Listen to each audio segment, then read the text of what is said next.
Good morning everybody. आज मैं आपसे अपने इंफॉर्मेशन सोर्सेज के बारे में डिस्कस करूंगा, हमारे सूचना स्रोत। तो सबसे पहले तो आप YouTube, Twitter, Instagram, Pinterest, Google, Amazon, इन पे मेरा नाम सर्च कर सकते हैं, आचार्य विश्वेंद्र।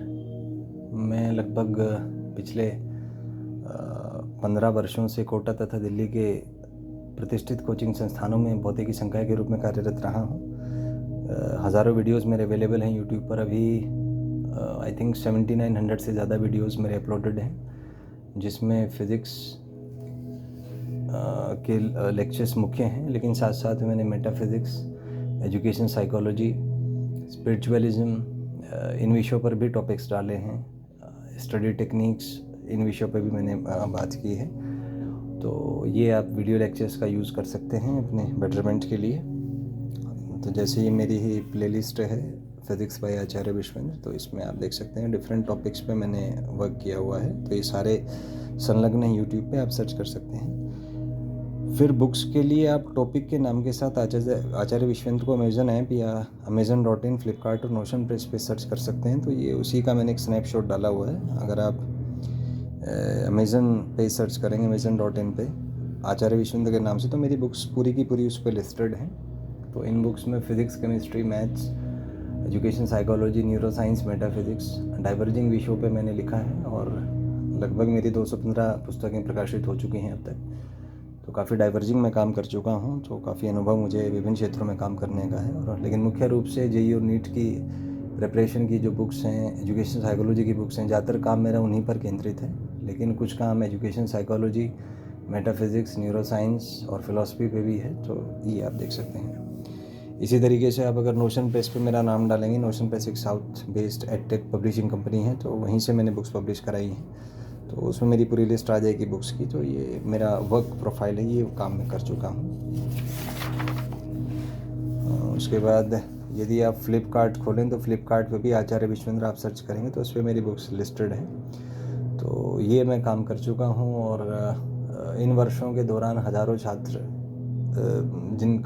जब मुझे सौभाग्य मिला जिनके साथ काम करने का, जिनको ट्रेन करने का, वो देश के प्रतिष्ठित संस्थानों में आज कार्यरत हैं, देशों में, विदेशों में। और उन सब से जो मुझे अनुभव प्राप्त हुए, क्योंकि स्टूडेंट्स सिखाते भी हैं, सीखते ही नहीं हैं। कई स्टूडेंट हैं जिनको मैंने एनालाइज़ किया, उनके परफॉर्मेंस को, अपने खुद को एज ए स्टूडेंट मैंने एनालाइज़ किया, और मैं केवल ये पैटर्न्स ऑब्ज़र्व करता था कि कोई स्टूडेंट अगर परीक्षा में बहुत अच्छा स्कोर ला पाया है या परीक्षा उत्तीर्ण कर पाया है, क्योंकि कॉम्पिटिटिव एग्ज़ाम्स क्लियर करना अपने आप में एक बहुत बड़ी बात है, ये कोई छोटी बात नहीं होती। लाखों स्टूडेंट्स में से कुछ हज़ारों सीट्स ग्रैब करना, it's not an easy task. So जो भी प्रतियोगी परीक्षा में अगर गवर्नमेंट कॉलेज ले पाए हैं तो वो अपने आप में भीड़ से अलग होते हैं। गिने चुने लोगों में से 1% स्टूडेंट में से आते हैं पूरे वर्ल्ड, पूरे कंट्री के। तो मैं सबको एनालाइज़ करता था, उनकी परफॉर्मेंस, अपनी खुद की भी परफॉर्मेंस मैंने एनालाइज़ की। 2007 में मैंने जेईई मेन या EIEEE उस समय हुआ करता था, उसका एग्ज़ाम दिया था, और उसमें उत्तराखंड स्टेट में 219 रैंक मेरी थी। और government engineering college Pantnagar Uttarakhand, जो कि IIT रुड़की के बाद उत्तराखंड का सेकंड बेस्ट कॉलेज है, तो वहाँ मुझे IIT में सीट मिल गई थी। So that is what I have done as a student. और फिर एज अ टीचिंग मैंने आपको बताया लगभग 15 वर्षों से मैं कार्यरत हूँ। और आप Google, Amazon, Flipkart, YouTube, Twitter, Instagram, इन सब पे मेरा नाम सर्च कर सकते हैं। सोशल मीडिया प्रोफाइल पे हज़ारों वीडियोस मेरे अपलोडेड हैं, हज़ारों रील्स हैं, 10,500 से ज़्यादा ट्वीट्स हैं। तो मैंने फिनोमिनल काफ़ी डाइवर्जिंग लेवल पे काम किया हुआ है, तो आप उसमें देख सकते हैं। और यदि आपको लगे कि हाँ, इससे कुछ आपका बेनिफिट हो सकता है, तो आप यूज़ कर सकते हैं, क्योंकि ये सारे रिसोर्सेज फ्री ऑफ कॉस्ट हैं, इट्स अवेलेबल ग्लोबली, जिससे कि एक विकसित भारत के लक्ष्य की तरफ हम बढ़ पाएँ। क्योंकि जब मैं एक स्टूडेंट था तो मुझे जो एक समस्या फील हुई अपने एजुकेशन सिस्टम आप कह लीजिए, या जो एक काम करने का तरीका कह लीजिए, उसमें यह है कि असल में मूल समस्या है कि जब हम पढ़ने बैठते हैं तो पढ़ने में हमारा मन नहीं लगता, हमें इमोशनल इश्यूज़ होते हैं, डर लगता है, गुस्सा आता है, बेचैनी होती है, तनाव होता है, डिप्रेशन होता है, एंजाइटी होती है। तो ये मूल कारण है कि क्यों रैंक नहीं आ पाती, क्योंकि जब तक आपका मन नहीं लगेगा काम में, तब तक आप उसमें से अच्छा रैंक लाने की उम्मीद नहीं कर सकते हैं। आप पढ़ भी रहे हैं, लेकिन यदि मन व्यथित है तो आप जो पढ़ रहे हैं वो आपको याद नहीं होगा। याद नहीं होगा तो परीक्षा में याद नहीं आएगा, परीक्षा में याद नहीं आएगा तो आपके नंबर नहीं आएंगे। तो मुझे जो एक चीज़ लगी कि अभी तक जो हो रहा है उसमें क्या है कि जो बहुत अच्छे स्टूडेंट हैं पहले से, जिन्होंने अपने मन मस्तिष्क तंत्र पे पूरा काम किया हुआ है, जो क्लास 5 से प्रिपेयर कर रहे हैं, तो उन्होंने जो इमोशनल इश्यूज़ हैं, जैसे पढ़ने में मन ना लगना, तनाव होना, गुस्सा आना, बेचैनी होना, एंजाइटी होना, डिप्रेशन होना, तो उन्होंने क्या है कि क्योंकि वो एक लंबे समय से कार्य कर रहे हैं, तो धीरे धीरे धीरे उनका माइंड ब्रेन सिस्टम विकसित हो गया है, अडॉप्ट हो गया है, और वो इस चीज़ से ऊपर उठ जाते हैं। क्योंकि आप देखें, कोई भी काम अगर आप करते हैं नया नया, तो पहले आपको उसमें तनाव होता है, आपको डर लगता है, गुस्सा आता है, बेचैनी होती है। आप मान लीजिए साइकिल चलाना सीख रहे हैं, बाइक चलाना सीख रहे हैं, तो जब आप बाइक चलाना सीखते हैं, शुरू में आपको पता नहीं होता कि कितना एक्सेलेरेटर दबाएं, कितना क्लच दबाएं। कई बार ऐसा होता है आप एक्सेलेरेटर ज़्यादा दबा देते हैं, कई बार बाइक बंद हो जाती है। तो शुरू में आपको मैन्युअली सीखना पड़ता है, अपने अंदर कुछ पैटर्न्स बनाने पड़ते हैं। लेकिन एक बार अगर वो पैटर्न्स बन गए, then you can go thoroughly with that.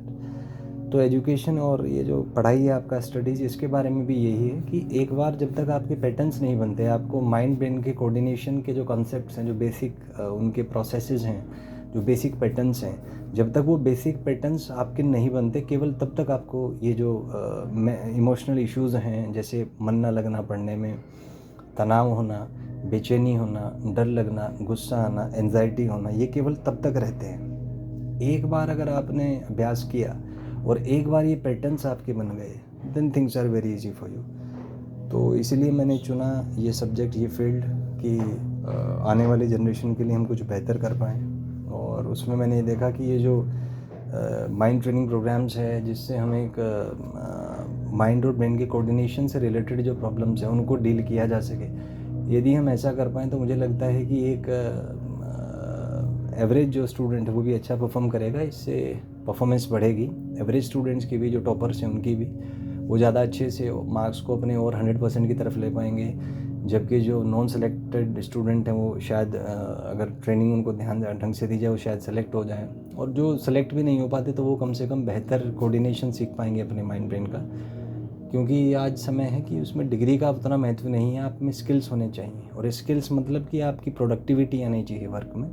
तो यदि आप काम करने में सक्षम हैं, आपके माइंड ब्रेन का कोऑर्डिनेशन अच्छा है, तो आपके काम में प्रोडक्टिविटी आएगी, आप में स्किल्स आएंगी। और अगर आप में स्किल्स आएंगे तो एक अच्छी प्रोबेबिलिटी आपकी होगी कि आप एक अच्छा करियर बना पाएँ, और अपने जो एक फाइनेंशियल पॉइंट्स हैं, या जो एक आप कह सकते हैं कि जीने के लिए जो एक मिनिमम जो मनी की ज़रूरत है, वो आपकी पूरी हो पाएगी। तो इन्हीं को मद्देनज़र रखते हुए मैंने कार्य स्टार्ट किया था कि एक ऐसा सिस्टम हम अगर डेवलप कर पाएँ कि जिससे एक छात्र को या एक सामान्य व्यक्ति को अपने माइंड ब्रेन सिस्टम का बेहतर कोऑर्डिनेशन करके सिखाया जाए, जिससे कि वो बेहतर आउटपुट अपने जीवन में प्राप्त कर पाए। और इसको मैंने सबसे पहले खुद पे इम्प्लीमेंट किया। मैंने आपको खुद बताया, मैंने बिना किसी कोचिंग के कोई बहुत ज़्यादा कोचिंग मैंने की नहीं, और अपने स्वयं के प्रयासों से ही मैंने एग्ज़ाम क्वालिफाई किया है, गवर्नमेंट इंजीनियरिंग कॉलेज मैंने प्राप्त किया है। और दूसरा है, जो मैंने जितना वर्क आपको बताया, 215 पुस्तकें मेरी प्रकाशित हो चुकी हैं। यूट्यूब पर मेरे 7900 से ज़्यादा वीडियोस अपलोडेड हैं। ट्वीट्स में करीबन 10.7 के ट्वीट्स मैं कर चुका हूँ related to all of my work. Instagram पे 2200-2300 के आसपास मेरे रील्स हैं। तो ये सब मैं इतना कार्य कर चुका हूँ, और ये सब अपने आप, पहले मैंने खुद की एफिशिएंसी पे काम किया, अपनी प्रोडक्टिविटी पे।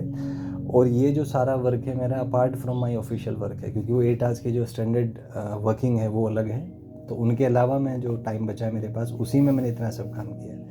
तो इसको मैंने पहले खुद पे इम्प्लीमेंट किया है, खुद में प्रोडक्टिविटी क्रिएट की है। और आप अगर चाहें गूगल पे, चाहे नोशन प्रेस पे, चाहे फ्लिपकार्ट पे, चाहे ChatGPT, किसी भी सर्च इंजन पे आप मेरा नाम डाल दीजिए, आचार्य विश्वेंद्र। तो because of my phenomenal work that I have done, I being very recognised on these things, so it's all available online, so you can check that out. और अगर आप चाहें, आपको लगता है कि इससे आपका कुछ बेनिफिट हो सकता है, तो आप उसको अपने जीवन में इम्प्लीमेंट करें। और ये सारा जो चीज़ें हैं, इसमें मैंने कोशिश की है कि अपना बेहतर तरीके से चीज़ों को करने की कोशिश की है। लेकिन आपको यदि लगता है कि कुछ और बेहतर हो सकता है, क्योंकि हमेशा नई चीज़ें सीखने की संभावनाएं बनी रहती हैं, तो आप डाउट सेक्शन में, कमेंट सेक्शन में कमेंट्स करके पूछ सकते हैं। और ऑफिशियली अगर आप चाहें तो ये मेरा ऑफिशियल ईमेल आईडी है, @gmail.com। तो आप एक मेरे ऑफिशियल ईमेल आईडी पे acharyavishwendra@gmail.com पे मेरे से बात कर सकते हैं, मुझे मैसेज भेज सकते हैं। Certainly I respond to that. So ये सब कुछ था मेरे बारे में। I hope you get the point. तो ये थोड़ा सा प्रोजेक्ट एक बार फिर से रिवाइज़ करा देता हूँ। ये प्रोजेक्ट सी एक हिंदी मीडियम का बुक है। तो इसमें बेसिकली जो है इसी बारे में, सी मतलब कंपटीशन, की कंपटीशन में किस तरह से आप प्रिपेयर करें। तो मुख्यतः इसमें 8 चैप्टर जो मैंने रफली आपसे डिस्कस की है। तो मूलतः इसमें मेन जो पृष्ठभूमि है वो यह है कि किस प्रकार से माइंड के बेहतर कोऑर्डिनेशन को आप प्राप्त कर सकते हैं और उसमें से किस प्रकार से आप एक बेहतर आउटपुट जनरेट कर सकते हैं। तो सेंट्रल आइडिया इसमें मन मस्तिष्क तरंगों के फ्रीक्वेंसी मॉड्यूलेशंस का है। और एक चीज़ है इसमें ऑप्टिमल फ्रीक्वेंसी, अपना इष्टतम जो एक फ्रीक्वेंसी है वो, कि अपने प्राकृतिक फ्रीक्वेंसी पे ही काम करें। उससे ±5% का ही स्ट्रेस लेवल आप लें, तभी आप उसमें ऑप्टिमल परफॉर्मेंस दे पाएंगे। धन्यवाद। Have a nice day.